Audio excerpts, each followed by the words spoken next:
Hello, hi, how are you? I'm back to meet you.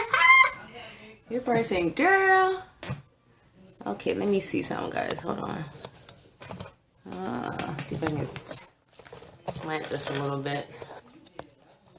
Maria, so you can see me a little better. How's everyone doing this evening? I came on a little earlier than 6 because, than 6:30. Because I have a 6 o'clock call, 6:30 call. So I'm really not trying to hop from one thing to the next. I want to at least give myself, the closet's open. Forgive me, y'all, I'm in a location other than home. Let me see, hold on, my light is, I'm gonna move something from the view. Okay, let's see if we can do some of this light here. Okay. I think that's a little better, although, not that good. Okay. All right. I think that's a little better. I'll just back up a little bit. Hi. Did I not move that thing? How can I see it? It's all good. It's all good. How are you? Welcome. Who's out there? Let me know who you are. Where are you scoping in from? How'd you hear about it? Hey, Tracy. Let me know. Excited tonight to share who was on last night. I know, Tracy, you were on last evening. Thank you, Demetria. We were talking about marriage goals on last night. The dangers in failing to have any goals for your marriage. On last night. How many of you all know that a house divided against itself cannot stand? Meaning it will not be successful. It will not be prosperous. It will go absolutely nowhere when you have a household that have two separate agendas. Have you ever seen a human being with two heads? Walking around with two heads. Have you ever? A normal human being walking around with two heads? Absolutely not. Because you can't have two separate agendas when you're in one household. And that's what we want to talk about on tonight. And I know that when I first got married, I had individual goals. My husband had individual goals, but we didn't necessarily, unfortunately, sit down in the beginning, before marriage and say, hey, this is what we're going to do together. We know we had similar interests and commonalities and things of that nature, but honestly, we really didn't sit down and just had a plan in place of how we were going to set those things together now that we're together and then achieve those things. And like I stated on last night, that's why, when couples fail to set goals collectively as to where they want their marriage to be, if they fail to assess where they are right now so that they can determine where they need to go and determine how they are going to get there, that's when the marriage falls apart. That's when you see, each other going in opposite directions. You have one person doing one thing, you have the other person doing another thing, and then you may have some infidelity that may occur with that because they're not on the same playing field. Your interests, are not aligned with one another because you don't even know what your marriage is supposed to be doing or be about at this time. So there's no commonalities. So I want to help you on tonight. I know we had a great discussion on last night and we talked about the dangers in not having the goals and all of the things can happen with that. But tonight I want to just share with you 5 core values that can help contribute to your marriage goals. And if you have not started already, I hope the conversation on last night sparked you.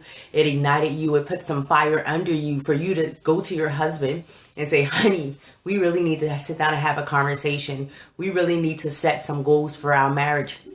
And if you are in a place where you're having constant issues and problems and things in the marriage, that's all the more reason you need to go to your significant other and say, we need to see where this is going.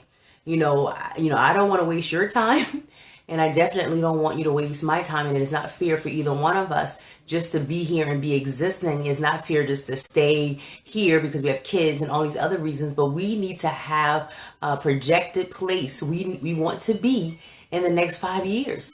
As a matter of fact, honey, by next year, we need to have some things in place as to where we want this marriage to be. Are you not tired of us being in the same spot? Mentally, emotionally, sexually, financially, the same dried up place, the same non-existent place. You know, we're high, we're low, you know, we're medium, we're hot, we're cold, but it doesn't really seem like there is any consistency or any level of growth. We're just here. You know what I'm saying? So you really need to have that real conversation. Like, I mean, this is the time. You know, we both are great people. We both want to do great things. We both have great value within us, and we have things that we've dreamed of and things that we've hoped of. But how much better it would be if we can work together side by side and encouraging one another, supporting one another, and checking off lists as to what we've achieved together. How much better that would be. Look how much happiness and how much value and things and stability that would bring, hey Danielle, to your marriage when you can walk together. How can two walk together except they agree? How can two walk together except they agree? So when that tells me if you're disagreeing, that you cannot walk together, you cannot be together, you cannot be prosperous together, you cannot be, going in the same place together, because you're on two different sides of the fence. You're on two different sides of the field. So we want to make sure that you're coming together, and each individual understands that I need you and you need people and you need me. And we all need people in order to be successful, in order to achieve these goals that we desire. So how better it is for us to work together, right? So for those that don't know me, those that may be coming on, those that will look at the replay and things of that nature, I just want to quickly introduce who I am. I'm Treal Ravenel. I'm one of the founders of Detour Movement, where we equip, empower, and encourage women to renew their mind through the Word of God so that they can transform their life. Romans 12:2 says that you have to be transformed by the renewing of your mind, by the renewing of your mind. Be not conformed to the things, the patterns, the ideologies, and the ways of the world, but be ye transformed by the renewing of your mind. And even in the marriage, you have to say, I need to renew my mind. Our goal and our mission within Detour Movement is to help women catch their whole life, as my sister Jill will say, get everything, transform everything from their marriage, their mission, their ministry, their money, every aspect of their life, so that they can live the life that God has called them to live. I am extremely passionate about helping wives to restore the love, to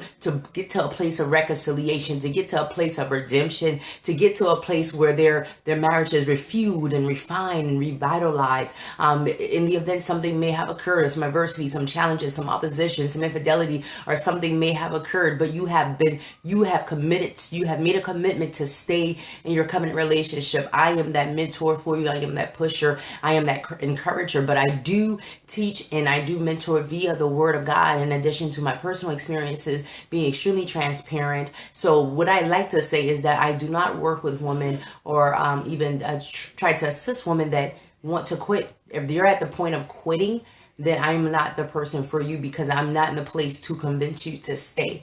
Understanding that something may have occurred, or you may be going through a rough time, but you're still committed, then that's who I would, those are the type of women or wives that I would be able to help or be able to assist. If you are an unbeliever, if you feel like you don't believe in God, or you don't believe in the faith, you don't believe in the Word, I won't be the person for you, because I teach through the Word of God. I minister through the Word of God. I mentor using the Word of God. So I cannot convince you to believe. You have to already be in that place. So I'm passionate because I know that there is not anything that's irreparable within the marriage, but I also do understand that it does take two people working together. And sometimes I understand that sometimes it is the one person that's working, and eventually the other person will get on board. So you have to be willing to be committed, and you have to be willing to be consistent, and you have to be willing to be contagious and courageous in this walk, understanding that it's not going to be overnight that things will change. But if you're consistent in doing all of those things, those 4 C's, then eventually things will begin to change. Things will begin to change. And my Wives Who Win Wednesday, I talk about prayer and the power of prayer and how prayer is a game changer for your marriage. So if you do not have a strong prayer life as a wife, you need to get one. Why? Not just so you can go to God complaining about what's wrong or what's happening or what's wrong with him, but so that you can get some direction, so that you can get instructions, so God can download into you what you need to do. Hey, Renee, what you need to do concerning your marriage, concerning your husband, how you need to pray for him, how you need to approach him, who needs to be in his life, who needs to be removed from his life. So God needs to give you instructions through the word of God. So you need to be able to have a strong and committed prayer life. It's vitally important. So there you have it. So getting back to the goals and getting back to the core values. So yesterday we had a very long conversation about goal setting, and particularly for your marriage, because we set goals for everything else, but when it comes to our marriage and it comes to relationships, we kind of missed the bar on that. So that's where we want to get to a place. And I hope on yesterday you began to write some things down. If your partner is not fully committed yet, if he's doing his own thing or not really feeling this right now, that's okay. You still write down those goals, and at the appointed time you can approach him and get his input and allow him to give you what he would like to see within the marriage. Because I would hope that he's not just wasting his time either, that he's just not there because I knew you for a long time because we have children together. Not a good reason. So you want to make sure that you're going somewhere and you're going somewhere together. So I just want to give you 5 core values on tonight. 5 core values. So if you don't have something to write with, go ahead and get something to write with. I often say, anytime you come on a scope with me or a video live feed or anything, please bring writing utensils. It's not good enough just for you to hear the information. It's not good enough for you just to go back and listen to the replay. Bring your writing utensils so that you can take notes, so that you can review these notes, so that you can see what applies to your life, what applies to your marriage, or whatever the subject may be at the time, and you can be better because of it. Be better because of it. Knowledge is only knowledge. Knowledge is only powerful once it's applied. Once it's applied, because we all have a lot of knowledge beyond our level of obedience. So once you apply the knowledge, that's when the power comes in at. Okay, so these 5 core values I want to give you, and as I'm reading these and just talking about these just for a little bit, I want you to also think about the things in your marriage. But what I do know about these 5 core values is that they can definitely contribute to your marriage goals and the success of your marriage overall. And if you have these things, you can build off of these things and you can create goals based on these core values. So the core values are something that you believe in, that is your truth, something that you stand on, something that you support, something that you may have created even before you got married, and you want to now. I think you guys can see that closet. You want to now implement them into your marriage. You can definitely do that. So these things can be something that you have already been operating in, and now you want to build off of these things to create actual goals. Does that sound good? So number one is forgiveness. And these 5 things, as you will probably realize once you write them down, it's an acronym for flags. How many are familiar with, let's say there is a fight, or on the football field, when they throw a certain flag out, or the white flag, which is considered the surrender flag. These are core values, but they're considered flags. So what I mean by that is that at some point in your marriage, you may have to throw out this flag, or you may have to throw up this flag in your marriage because of whatever the circumstance may be. So as I'm reading these things, begin to think about them. Begin to think about if you've already had to utilize these things on more than one occasion. I have used all of these on more than one occasion. So begin to think about these as to how they can be significant as a contributing factor to your marriage, and then building off your goals. So the number one flag that you may have to throw up at some point throughout your marriage is forgiveness. It's forgiveness. And this is a core value, aka flag. Forgiveness is non-negotiable. It is non-negotiable. Why do we? God forgives us, and he said that he will forgive our trespasses if we forgive others who have trespassed against us. When you ask how many times we should forgive, it's unlimited. Now, that's not to say that somebody, is going to continue to use, abuse, or misuse you. But there is a level of forgiveness that we have to extend. And forgiveness does not always mean reconciliation, or it doesn't mean a reconciliation at the time. You know what I mean? So in the unfortunate event that you and your husband may be going through a rough patch, separation may have occurred or some division is there, that does not mean that you cannot forgive.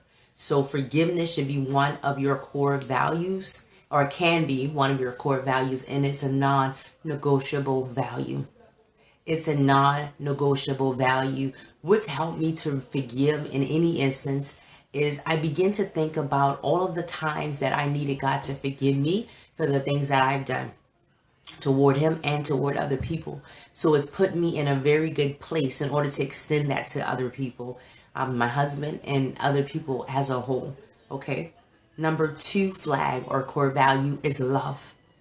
Love. I'm not talking about, oh, I love you, you love me. No, I'm talking about love without conditions.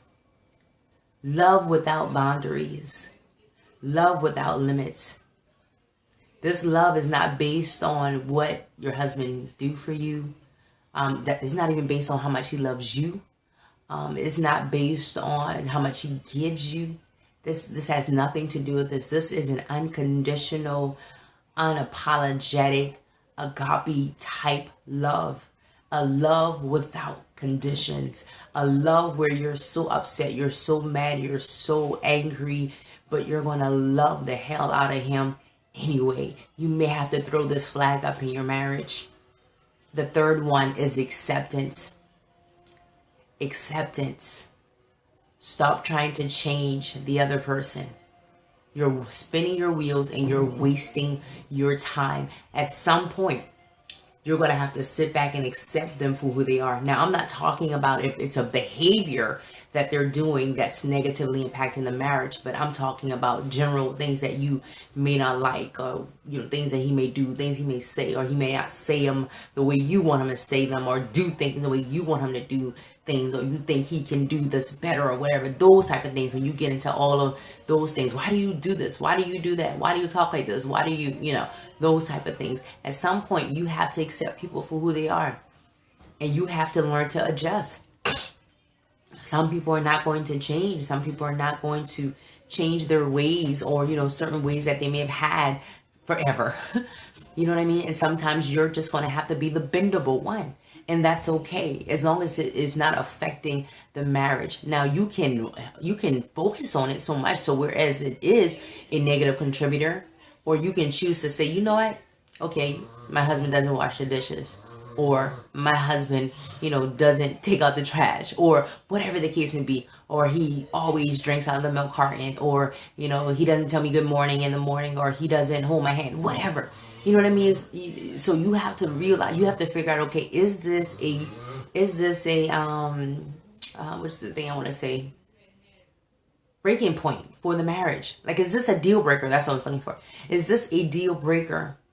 By him not taking out the trash, by him not, by him drinking out of the carton, by him not telling me good morning, by him having an attitude when he wakes up, whatever. You know what I'm saying? You have to realize if that's a deal breaker. If not, throw that flag up in acceptance. Throw that flag up, that core value. Number 4, grace. Grace. Give him a break. Give him a break. Why? Because you need breaks. Why? Because he's not perfect. Why? Because he's going to disappoint you. The only man that will never ever disappoint you, that will never ever never ever put you in a place where you don't feel warranted, where you're not frustrated and burdened, is God. That's the only person that has that capability. So extend grace, because you need grace. Because the Word of God tells us that we are to extend grace one to another. So you may have to throw that flag up. You may have to throw that flag up. There may be an instance where, he may choose his mom over you for an evening. Maybe you needed him to do something and his mom called him, or one of his kids called him, or, brother or sibling called him. You know, instead of you choosing to get upset and bent out of shape and allowing it to make you so mad, although you know he should be choosing you, at that point in time, you may have to extend grace. And that's just an example. You may have to extend grace and him canceling the dinner plans that you guys have been making. You know, you made these dinner plans a month ago and he canceled it for whatever reason. Maybe he wanted to hang out with his boys. Maybe because he's stressed out and you really need to be around a man, another guy that was going to encourage him, that can understand him, that he can, you know, pour his feelings out to, because he may not desire or even feel comfortable doing that with you. You know, men don't open up that quick. They don't. It takes them a long time to be that open and vulnerable. So maybe he needed to go with Johnny rather than have that dinner with you. Learn to be understanding and learn to be graceful. Don't be quick to snap. Don't make these quick movements. You know, don't just jump off because you're assuming he's doing something or did something just to hurt you or just to disappoint you. Don't allow your mind to always go there first. And if your mind is always going there first, then you need to seek God to see why that is. Maybe there is something that happened in the past. I don't know. But if that's still there, that's a root cause that you need to deal with, or it will deal with you and it will destroy your marriage. So extend grace. Extend grace, because the more you extend grace and the more you're understanding, the more comfortable and okay he will be with coming to you and laying out his heart. But if every time he makes a decision or a judgment call that you don't agree with, you jump down his throat, he's not going to come to you. And then number 5, submission. Number 5 is submission. Core value, submission.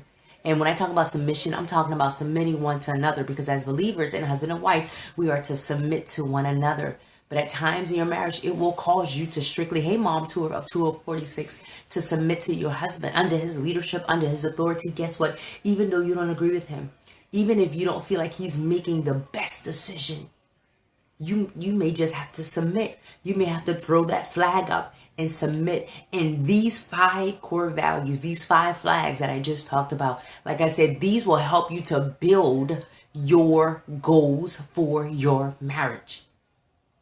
A goal for forgiveness. One of our goals for our marriage is we will forgive one another no matter what happens, no matter how bad it is, no matter what occurs. Forgiveness will be our non-negotiable goal. Forgiveness is our non-negotiable goal. So you want to take these things or add to them. You may have some others that you have or want to add to this, and you just begin to build your goals from there. And like I said, at some point, you should be able to have that sit-down conversation with your husband, and then you guys can agree on these together, pray over these, and then remember these. Remember these when the adversary comes, because he's coming. Remember these, hey Kenyatta, hey Jill. Remember these when things happen, when the grass is not always green because you may not have been watering it. Remember these core values, and understand that sometimes you're going to have to throw up those flags. You're going to have to throw up those flags. And like I said on yesterday, having these things in place will help your marriage not only be successful, but continue to grow, continue to prosper. We don't want wasted efforts in anything that we do, and especially in a position or relationship or space where we are to spend the rest of our lives with people. We don't want it to be a waste of time at all. So that's my time. I really hope that you all enjoyed it. I know this was a settled time on tonight, because I really wanted you to get this and grasp this. And I really want you all to start writing out your goals. And don't be discouraged. Don't be discouraged if your husband is not on board yet. 1 Peter 3, 1-8.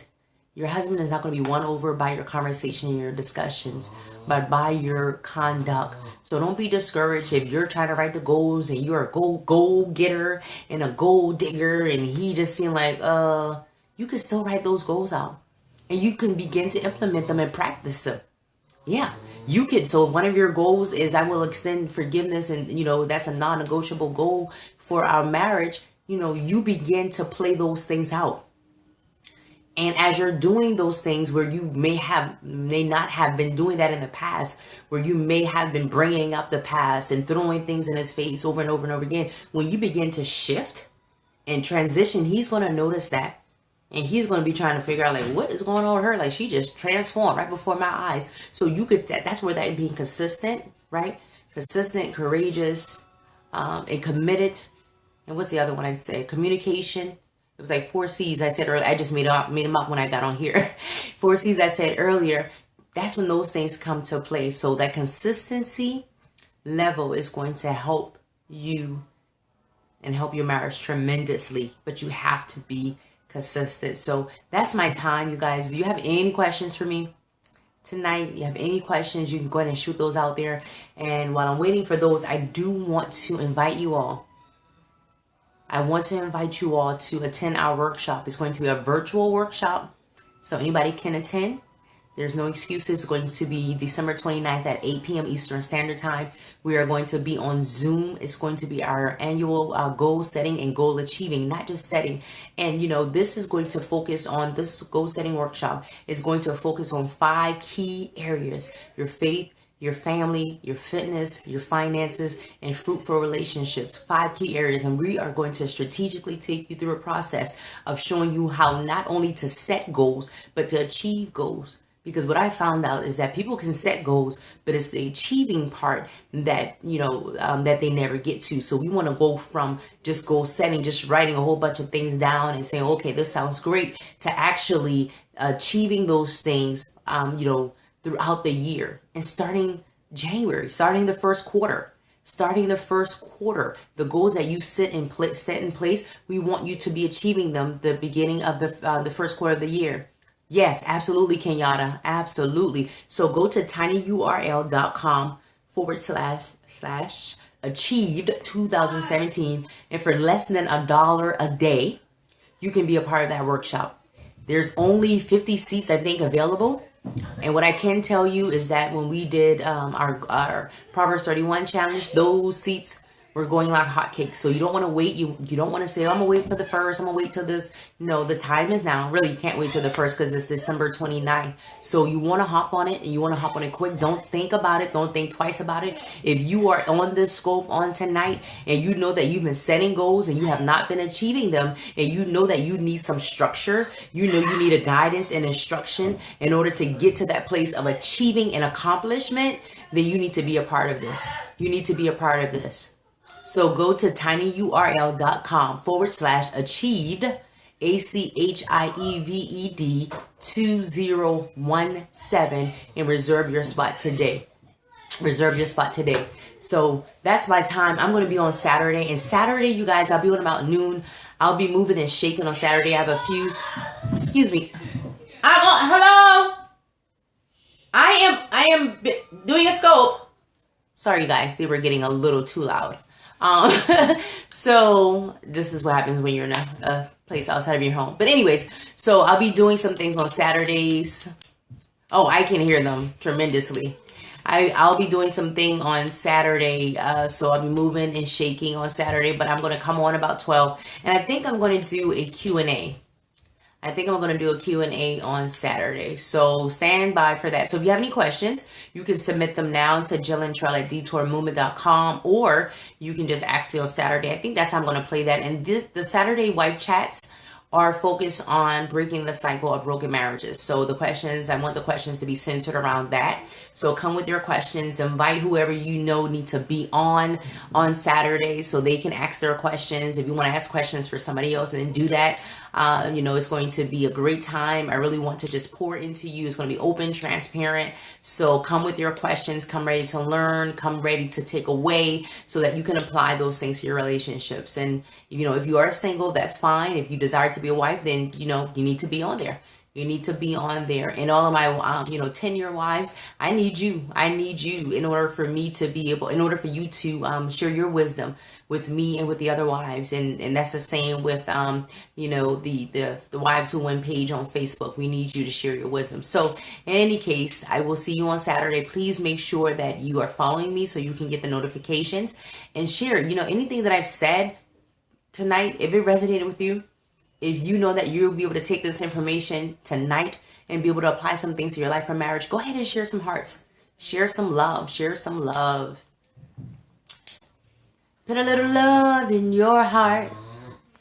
Put a little love in your heart. Put a little love in your heart. So, yep. Alrighty, you all.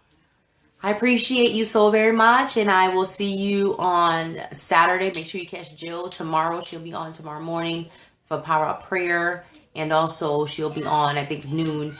The website is tinyurl.com/achieved2017. ACHIEVED 2017. So that's tinyurl.com/achieved with ED 2017.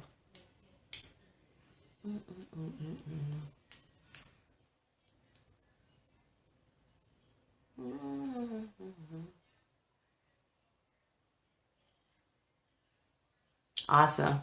All right, Danielle. All right, you all. Well, I hope you have a blessed evening. I am definitely going to try to get to bed early tonight. I tried last night, and I think I went to bed too early because I got up. It was up for like 2 hours and then try to go back to sleep. But anyways, tomorrow is Friday. I'm excited about it. I'm excited about the weekend and all that great stuff. So I hope you all have a great evening. Have a happy Friday, man. End of the week. Hopefully, many of you don't have to work this weekend. I know I don't. Have some other things planned, but not working. So, all right. Love you all. Bye.